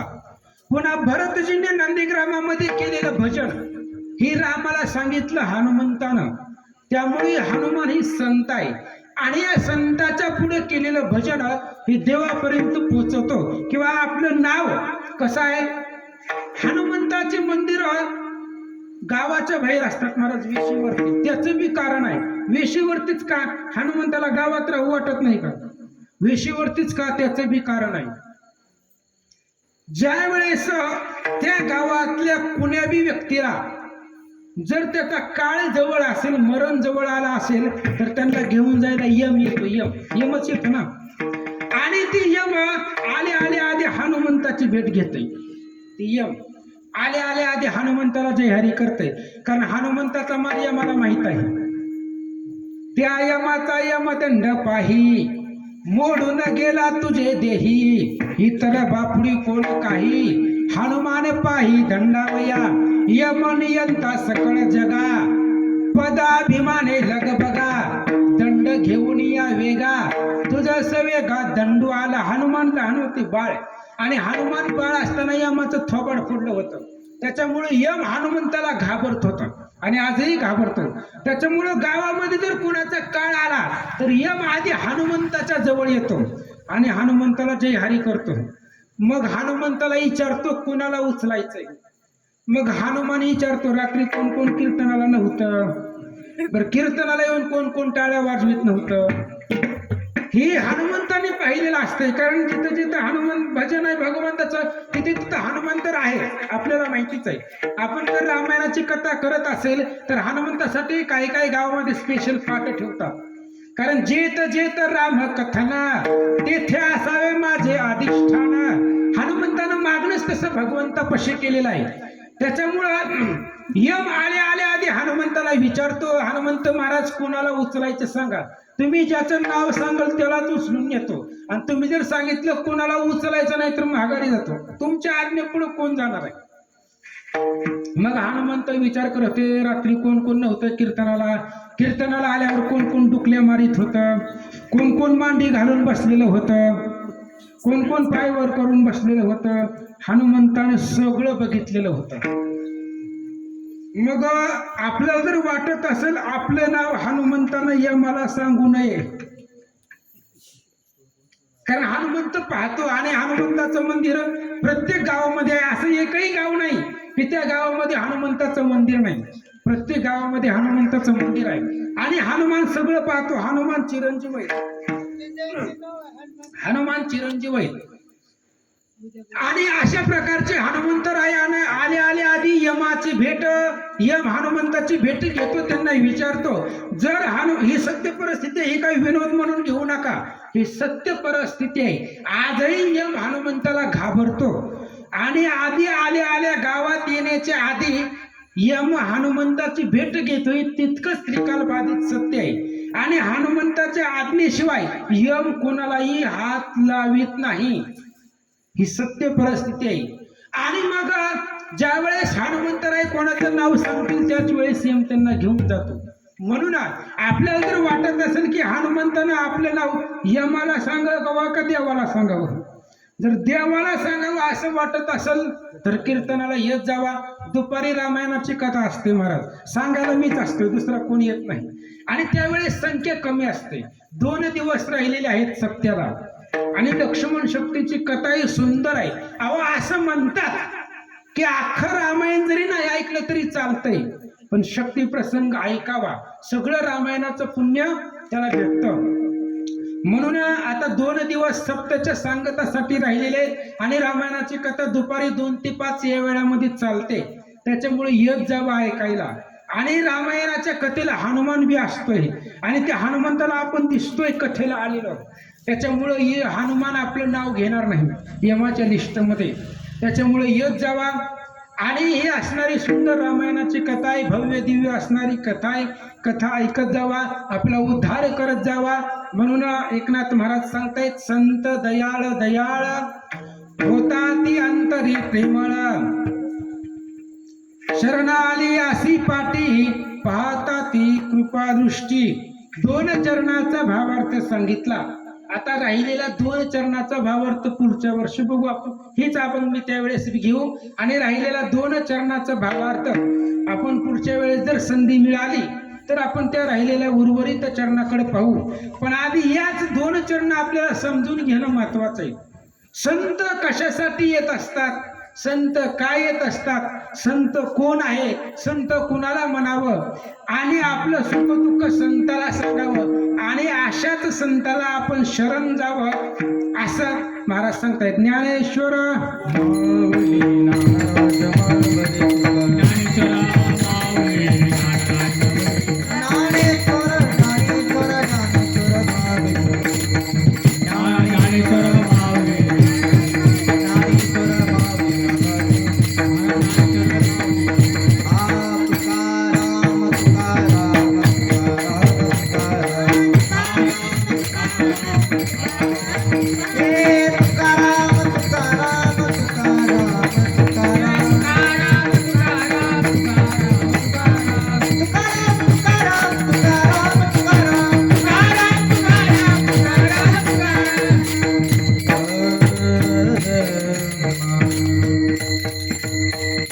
संत दयाळ दयाळ होता ती अंतरी प्रेमळ, शरण आली आसी पाठी पाहता ती कृपा दृष्टी. किंबहुना तुमचे केले धर्म कीर्तन सिद्धी नेले, येत माझे जे उरले पायी कपना. असो झालेली सेवा तुम्हा सर्व संतांच्या चरणावरती अर्पण. मला काही ज्ञान नाही, माझा एवढा अभ्यास नाही किंवा एवढा प्रसिद्ध कीर्तनकारही नाही, पण असो सगळे असणाऱ्या गावकऱ्यांच्या प्रेमासाठी या गादीवरती उभारलो. कारण याच्यासाठी सुद्धा भाग्य लागतं महाराज. आपण पंढरपूरला चाललो तर पंढरपूरला जाण्यासाठी काही ना काही लागतं ना. गाडी लागत असेल तर त्या गाडीला डिझेल लागतंय. एसटीने चालला असाल तर ते एसटीला देण्यासाठी पैसे लागतात, तिकिटाला पैसे लागतात, त्याशिवाय आपण जातो का? तसं इथे येण्यासाठी बहुत सुकृताची जोडी म्हणून विठ्ठल आवडी. इथे येण्यासाठी सुकृत लागतं महाराज, पुण्य लागतं. आणि जन्मोजन्मी आम्ही बहुपुण्य केले तेव्हा या विठ्ठले कृपा केली. आम्ही जन्मांतरी किती पुण्य केलं असेल आम्हाला माहित नाही महाराज. वारकरी घराण्यामध्ये जन्म भेटण्यासाठी सुद्धा पुण्य लागतं. अहो मानव जन्मामध्ये काही नाही. अजून 2 मिनिटं घेतो आपली. ही मानव जन्म म्हणजे ही मृत्यूलोक म्हणजे एक जंक्शन आहे. ऐका, लक्षपूर्वक ऐका, 2च मिनिटांमध्ये सांगतो. हे मृत्यूलोक म्हणजे जंक्शन आहे. आपण जर मोठ्या जंक्शन मध्ये गेलो, आता पुणे जंक्शन आहे, कुर्डवाडी जंक्शन आहे, तिथं जर गेलो तर तिथं गेल्यावर आपल्याला कुठल्या बी गावाला रेल्वे भेटते का नाही? मोठ्या जंक्शनला जर गेलो तर पाहिजे त्या गावाला जाण्यासाठी रेल्वे भेटते आपल्याला. तसं हे मृत्यूलोक म्हणजे जंक्शन आहे. मग इथं आपण ठरवायचंय स्वर्गाचं तिकीट काढायचं, नरकाचं तिकीट काढायचं, वैकुंठाचं काढायचं, कैलासाचं काढायचं, हे आपण ठरवणार आहे. प्लॅटफॉर्म इथं आहे. आपल्या हातामध्ये आपण कुठलं तिकीट काढतोय, आपण कुठं जाणार आहे हे आपल्या हातामध्ये. आपण जर धर्म कीर्तनानं धर्मशास्त्रानं वागलो गेलो तर स्वर्ग वैकुंठ आपल्यासाठी रिकाम आहे. म्हणून आणि हे मानव जन्म म्हणजे 2 काम या जन्मामध्ये येऊन करायचे असतात. पहिलं काम आहे मागचं फेडावं लागतं, कारण मानवाचा जन्म त्याच्यासाठीच आहे. मागचं जे आपण केलेलं कर्म आहे, केले कर्म झाले त्याची भोग आले. पाठीमागचं जे कर्म आहे ती कर्म आपल्याला इथे येऊन भोगावंच लागतं. कर्म कोणाला सुटत नाही महाराज. रामाला वनवासाला जावं लागलं, कृष्णाला त्या असणाऱ्या कारागृहामध्ये जन्म घ्यावा लागला. कर्मे राम वनवासा गेला, कर्मे दशरथ मृत्यू पावला, कर्मे रावण क्षय पावला, वियोग घडला सीता देवी. कर्म देव दिकांना सुटलेलं नाही, म्हणून आपल्याला पाठीमागचं कर्म भोगावं लागतं. आणि तसंच पुढचा जन्म आपल्याला चांगला भेटण्यासाठी पुण्याची शिदोरी तयार करावी लागते आपल्याला या मानव जन्मामध्ये. ही 2 कामं आपली मुख्य आहेत, आपण तेच विसरलो. मुख्य आहे आपल्या जर जीवनामध्ये दुःख असेल तर दुःख आहे, आपण पाठीमागचं काहीतरी भोगतोय म्हणून आपल्या पाठीमाग दुःख आहे. आणि जर आपल्याला पुढचा जन्म व्यवस्थित भेटावा वाटत असेल तर पुढच्या जन्मासाठी शिदोरी म्हणजे पुण्य, आपल्याला पुण्य साठावं लागतं. आणि पुण्य इथंच आहे. हरिमुखे म्हणा पुण्याची गणना कोण करी. माऊलीने सांगितले त्या हरी नावामध्ये, राम नावामध्ये एवढं सामर्थ्य आहे की पुण्याचं मोजमाप करता येत नाही.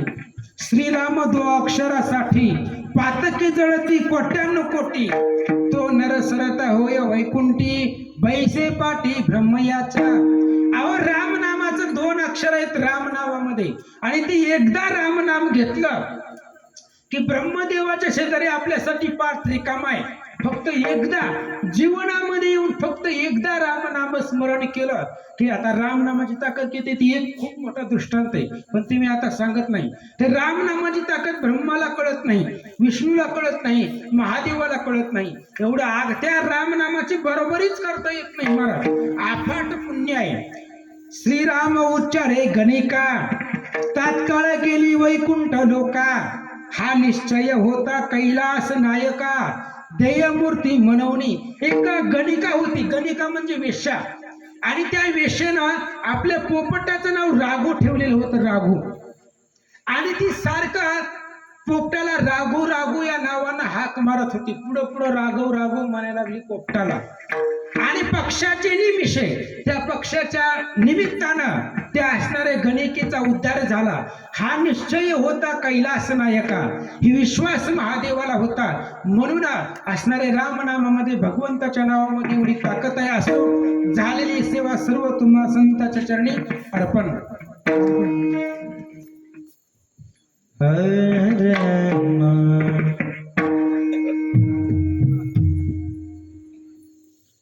ऐसा संता शरण जावे, ऐसा संता शरण जावे, ऐसा संता शरण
त्यासी गावे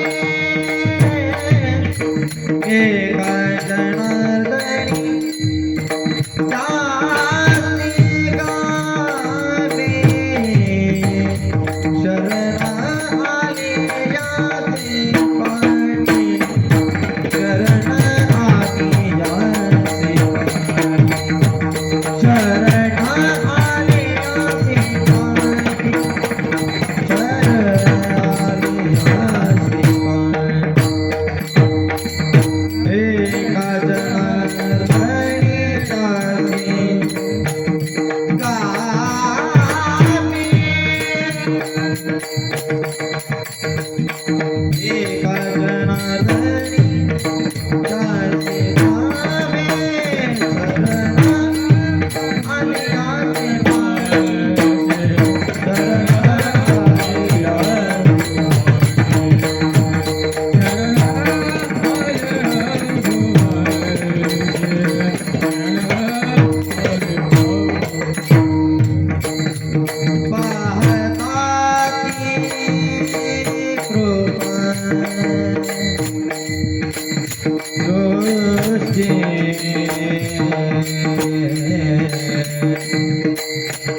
आज सोमवार दिनांक 23/3/2026 आजची प्रवचन सेवा होती. हरिभक्त परायण सरदार गव्हाणे महाराज खांडवी व आजची कीर्तन सेवा आहे हरिभक्त परायण श्रीहरी लावंड महाराज सौंदर्य.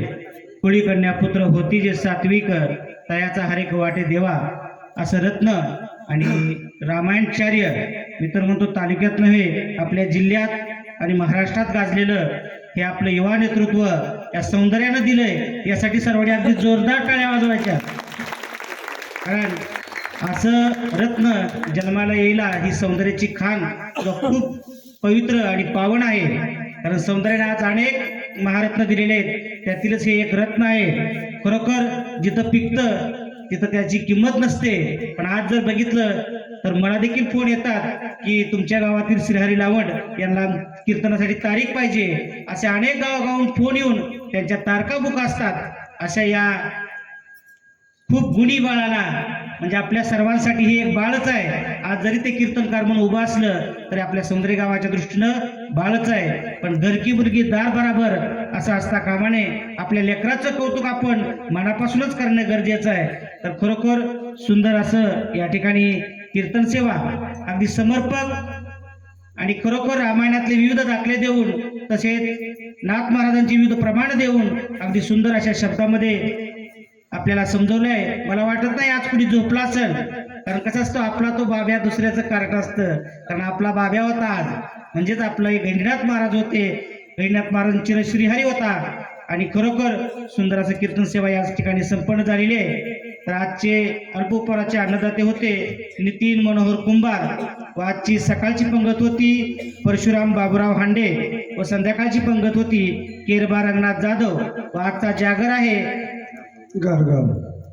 आपल्या गावातीलच मागे सांगितल्याप्रमाणे आपली सोमादादांची कन्या शोभाताई कोरे यांचा ज्या ठिकाणी जागर आहे. तर सर्व महिला मंडळींना विनंती आहे की आपल्या गावची लेक आज या ठिकाणी आपल्या गावातल्या महिला घेऊन आलेली आहे. तर आपल्या गावातल्या महिलांनी देखील त्यांच्या सोबतीला राहून आपल्या एका लेकमातीचं कौतुक या ठिकाणी मोठ्या आनंदाने करावं.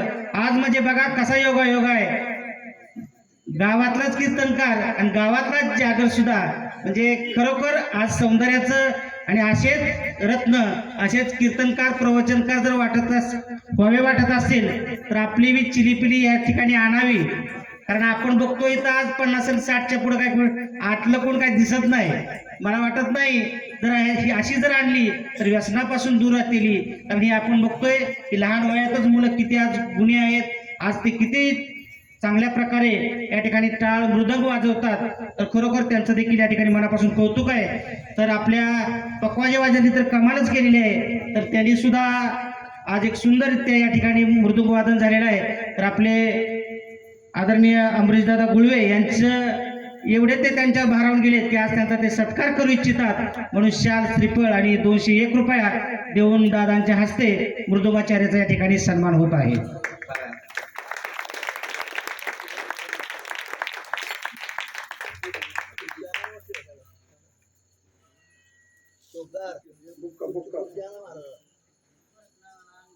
असं सरळ उभं राहावं की असा उभा राहो की आता महाराज महाराज एका समोर एक असं. हा हा हा. दादाला असं तोंड फिरवा दादा तुम्ही. पलीकडे तोंड करा की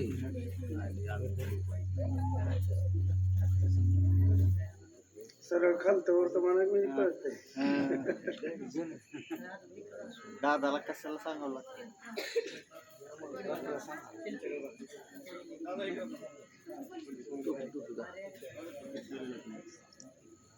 तर अशी गुणीबाळ आपल्या प्रत्येकाच्या घरात जन्माला यावीत किंवा त्यांना गुणसंपन्न असावं.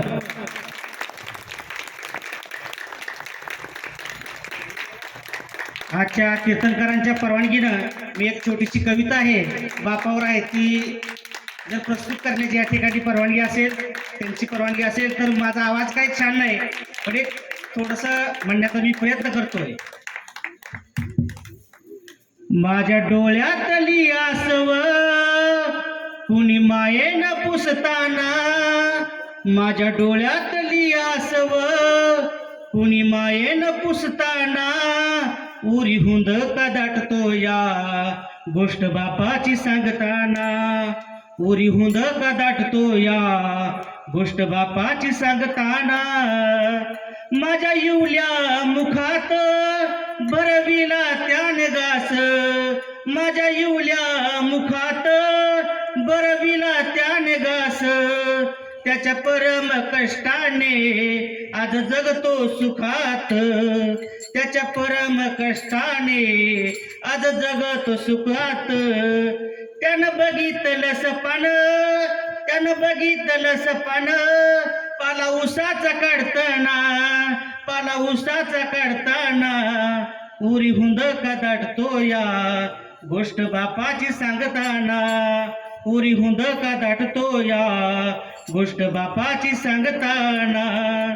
त्याच्या फाटक्या सदऱ्याला किती ठिगळं जोडलेली, त्याच्या फाटक्या सदऱ्याला किती ठिगळं जोडलेली, उभ्या आयुष्याला त्यानं त्यात कातर लावलेली, उभ्या आयुष्याला त्यानं त्यात कातर लावलेली. मला कसंच होत या कुणी बाबा म्हणताना, मला कसंच होत या कुणी बाबा म्हणताना, उरी हुंद कदाटतो या गोष्ट बापाची सांगताना उरी हुंद कदाटतो या गोष्ट बापाची सांगताना.